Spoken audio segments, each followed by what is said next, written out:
बहुत से ऐसे क्वेश्चंस आ रहे हैं जिसमें ये पूछा जाता है कि इतनी गर्मी में प्यासे कैसे रहेंगे।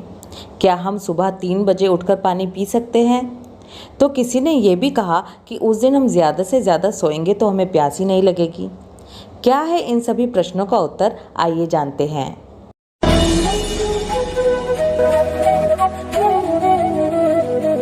राधे कृष्णा आप सभी को। वर्ष की सबसे बड़ी एकादशी है निर्जला एकादशी, जिसे पांडव एकादशी या भीमसेनी एकादशी भी कहा जाता है। जैसा कि इसका नाम ही है निर्जला, इसमें बिना जल के ही व्रत किया जाता है। सबसे पहले तो ये क्लियर कर दूं कि बिना जल के मतलब कुछ खाना भी नहीं और कुछ पीना भी नहीं। ऐसा नहीं कि जल नहीं पी सकते तो खाना तो खा ही सकते हैं। अब दूसरा प्रश्न कि कितने बजे तक पानी पी सकते हैं। तो देखिए, ये व्रत एकादशी के सूर्य उदय से लेकर द्वादशी के पारण समय तक का होता है, इसलिए आप एकादशी वाले दिन सूर्य उदय से पहले तक पानी पी सकते हैं।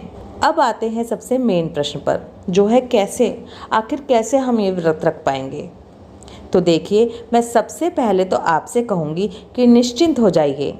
अगर आप पूरी तरह से स्वस्थ हैं तो आपको ये व्रत रखना ही चाहिए, क्योंकि अगर इस व्रत को करने से आपको पूरे साल की एकादशियों का फल मिल रहा है तो क्यों नहीं रखना है।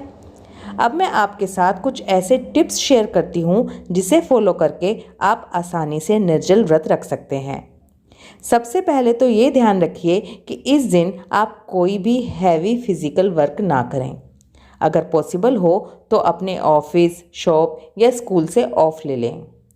घर के भी ज़रूरी काम के अलावा कोई एक्स्ट्रा वर्क उस दिन के लिए ना रखें।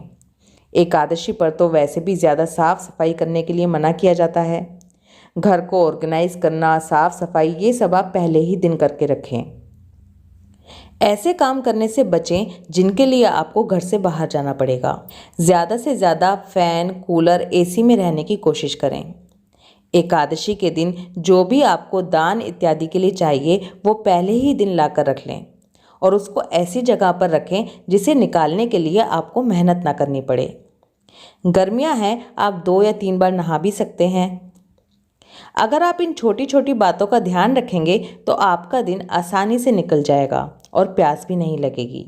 और अब हम डिस्कस करते हैं सबसे इम्पोर्टेंट बात, हमें पानी के लिए इतना सोचना ही क्यों है। साल की सबसे बड़ी एकादशी आ रही है और हम ये सोच सोच के परेशान हैं कि प्यासे कैसे रहेंगे। अगर इसके अलावा हम ये सोचकर खुश होंगे कि हम वैष्णवों का एक महान उत्सव आ रहा है, जिस दिन हम पूरा दिन प्रभु भक्ति में लगाएंगे, उनकी कथा सुनेंगे, भजन करेंगे, तो हमें कोई चिंता ही नहीं होगी। पानी, प्यास या भूखे रहने के बारे में सोचने के बजाय उस दिन हम ये क्यों ना सोचें कि प्रभु ने कैसे कैसे बाल लीलाएं की होंगी, कैसे उन्होंने गोवर्धन पर्वत उठाया, कैसे उन्होंने पूतना का वध किया, कैसे उन्होंने नदी किनारे मिट्टी खाई, या फिर कैसे उन्होंने कालिया नाग के फन पर नृत्य किया। कितना आनंद है ना ये सब सोचने, सुनने और याद करने में।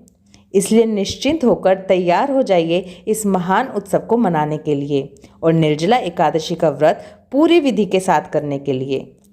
अपने साथ दूसरों को भी इस व्रत को करने के लिए प्रेरित ज़रूर कीजिए। जब आप एकादशी वाले दिन पूरी विधि के साथ निर्जल रहकर इस व्रत को पूरा कर लेंगे तो देखिए, द्वादशी वाले दिन पारण करने के बाद जो आपको खुशी होगी उसको आप शब्दों में बता ही नहीं पाएंगे।